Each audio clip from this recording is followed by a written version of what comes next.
नमस्कार शेतकरी बांधवांनो, आज आपण आलो साकूरला. तुमचं नाव सांगा.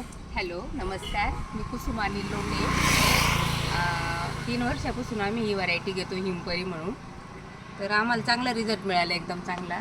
मागच्या वर्षी आम्ही पूर्ण उभ्या पावसात कापली. अहमदाबादला माल गेला, एकदम क्वालिटी राहिली मालाला, छान होता माल एकदम.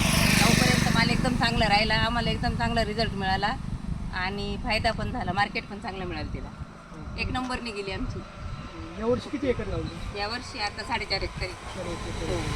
आज कसं इतर वाणापेक्षा आपली व्हरायटी आज आज आमचा 1 नंबरनेच गेला. दिल्लीवाले व्यापारी आलेले इथं, त्यांनी आमचा 1 नंबरनेच घेतला माल आज पण. इतर शेतकऱ्यांना तुम्ही काय सांगशाल आता बाकीचे तुमचे नाही, आहे? चांगली व्हरायटी आम्हाला तर खूपच आवडली, चांगली आहे आणि ठीक आहे, म्हणजे काहीच प्रॉब्लेम नाही वाटला. म्हणजे असं काय रोग लवकर काढायला आली, अगदी 60 दिवसात आहे ना, 60 दिवसाला 1-2 दिवस कमी असतानाच काढली आहे मी. हो, असं म्हणजे 2 महिन्याच्या आताच वावर मोकळून झालं. बरं, रोग वगैरे कसं काय? रोग नाही, प्रतिकार शक्ती पण चांगलं, म्हणजे चांगलं आहे, म्हणजे बाकीच्या व्हरायटीपेक्षा चांगली असं वाटलं आम्हाला. ओके. गावात मालक चालले ते.